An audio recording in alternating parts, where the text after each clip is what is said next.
অনেকদিন ধরেই আর্জেন্টাইন তারকা আনহেল ডি মারিয়ার বাংলাদেশে আসার কথা চলছে।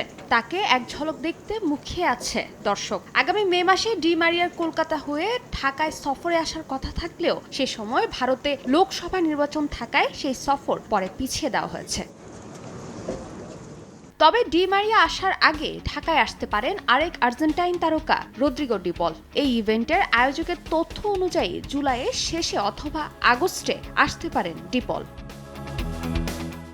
গণমাধ্যমের খবর অনুযায়ী মে মাসের শেষের দিকে লা লিগার শেষ ম্যাচ খেলে এই সফরে আসার কথা ডি পলের। এর আগে গেল বছর বাংলাদেশ সফরে আসেন বিশ্বকাপ জয়ী আর্জেন্টাইন তারকা এমিলিয়ানো মার্টিনেজ। এই সফরে মাত্র 11 ঘন্টার সফরে বাংলাদেশে আসেন তিনি। এতে বাংলাদেশের সমর্থকেরা দেখা পাননি এমিলিয়ানোর। তবে এবার আর্জেন্টাইন তারকা ডি মারিয়া এবং রদ্রিগো ডি পলকে দেখার জন্য অপেক্ষায় আছেন দর্শক।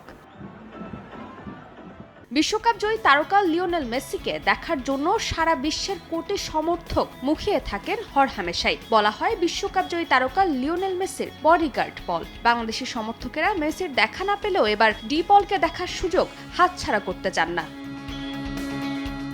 আর্জেন্টিনার জার্সিতে 2018 সালে অভিষেক হয় রদ্রিগো ডি পলের। 2019 সালে আর্জেন্টিনার কোপা আমেরিকা জেতার পেছনে বড় ভূমিকা রাখেন তিনি। 2021 সালে কোপা আমেরিকার কোয়ার্টার ফাইনালে সেই ম্যাচে গোল করেন পল। এছাড়াও 2022 ফিফা বিশ্বকাপে আর্জেন্টিনার জয়ী দলেও ছিলেন এই আর্জেন্টাইন মিডফিল্ডার। ফারজানা জাহান প্রিয়া, সময় সংবাদ।